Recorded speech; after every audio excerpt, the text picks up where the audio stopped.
মিতু ও অরণ্য ছোটবেলা থেকেই একে অপরকে জানত। তারা একে অপরের সাথে খেলা করত, হাসত, কষ্ট ভাগ করে নিত। তবে একদিন তাদের সম্পর্কটা অন্য মাত্রায় গ্রহণ করে। মিতু আর অরণ্য যখন নিজেদের অনুভূতি জানায়, তখন তাদের পরিবার তা মেনে নেয়নি। মিতুর পরিবার একেবারেই এই সম্পর্কে অস্বীকার করে এবং অরণ্যর পরিবারও শুরুতে তাদের সম্পর্কের ব্যাপারে কিছুতেই সম্মত ছিল না। তাদের জন্য এটি ছিল এক কঠিন সিদ্ধান্ত। তবে তারা একে অপরকে ছাড়া জীবন কল্পনা করতে পারেনি। মিতু আর অরণ্য প্রেম ছিল অম্লীন, সত্যিকার, কিন্তু পরিবেশ ও পারিবারিক মূল্যবোধ তাদের সামনে বড় প্রতিবন্ধিতা হয়ে দাঁড়ায়। মিতু জানত তার পরিবার কখনোই অরণ্যকে তাদের পরিবারে মেনে নেবেন না। তার মা বাবা অরণ্যকে সঠিকভাবে জানেন না, কিন্তু তারা জানতেন যে অরণ্য সাধারণ এক ছেলের মতো নয়। তার সামাজিক অবস্থা কিছুটা ভিন্ন, যার কারণে তাদের পরিবারের মর্যাদা ও সম্মান সুরক্ষিত থাকবে না। অরণ্যর বাবা মাও এই সম্পর্কের বিরুদ্ধে ছিল। তারা জানত অরণ্য ভালো একটি পেশায় আসুক আর তার জীবনকে প্রতিষ্ঠা করুক। তারা বিশ্বাস করতেন যে মিতু অরণ্যের জন্য উপযুক্ত নয়, কারণ তার পরিবার আর্থিকভাবে অনগ্রসর। অরণ্যর মা খুব মনশীল।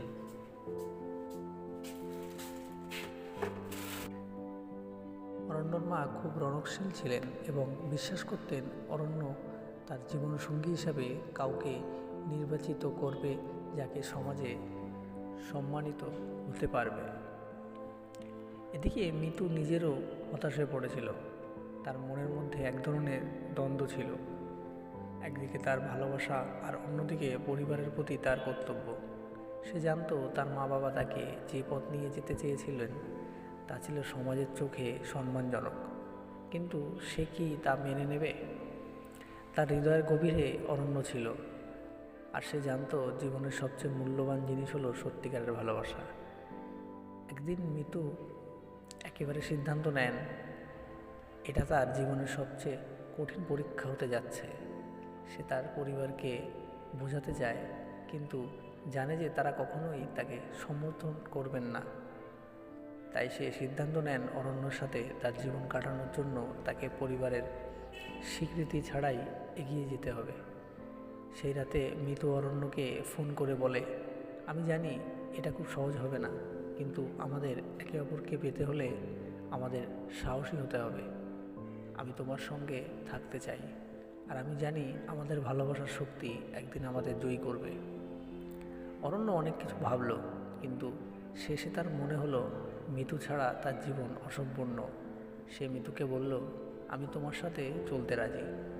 সে যাত্রায় যাই হোক না কেন, তোমার পাশে থাকব। মিতু আর অরণ্য বুঝতে পারছিল তাদের প্রেম শুধুমাত্র দুটি হৃদয়ের ব্যবহার নয়, বরং এটি একটি ব্যক্তিত্ব সমাজের বাধা অতিক্রম করার এক গল্প হতে চলেছে। তারা একে অপরকে শক্তি দেয়, সাহস দেয় এবং একে অপরকে বোঝানোর চেষ্টা করে। বছরগুলো চলে গেল, কিন্তু মিতু আর অরণ্য তাদের সম্পর্ক গোপনে চালিয়ে যেতে লাগলো।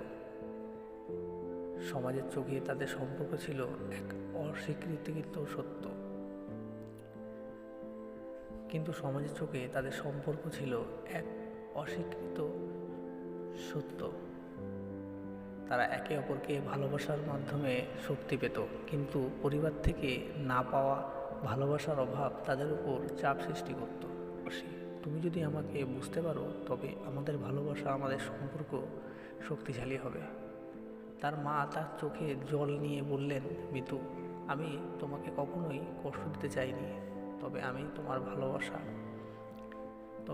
তোমার ভালো ভাবনা নিয়ে চিন্তা করেছি।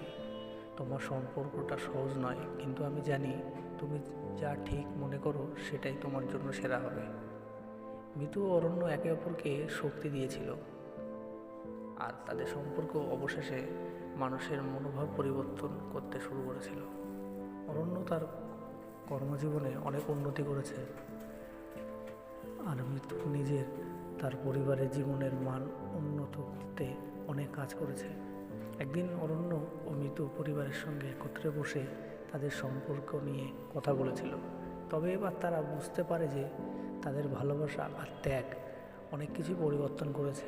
তাদের পরিবার, যারা একসময় তাদের সম্পর্কের বিরোধিতা করেছিল, তারা আজ তাদের পাশে দাঁড়িয়েছিল।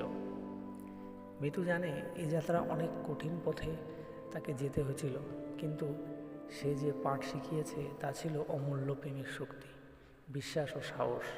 পরিবার থেকে স্বীকৃতি ছাড়াই তাদের সম্পর্ক জীবনের সবচেয়ে বড় শক্তি হয়ে উঠেছিল। আজ তাদের পৃথিবীর জয় করার গল্প শুধুমাত্র তাদের নয়, বরং সেই প্রত্যেকটি মানুষের জন্য যারা বিশ্বাস করেছিল যে ভালোবাসা সব বাধা অতিক্রম করতে পারে।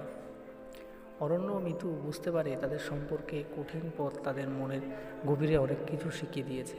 তাদের শিখিয়েছে কখনোই স্বপ্ন ত্যাগ করা উচিত নয়, যদি তা সত্যিকারের ভালোবাসার সাথে সম্পর্কিত হয়।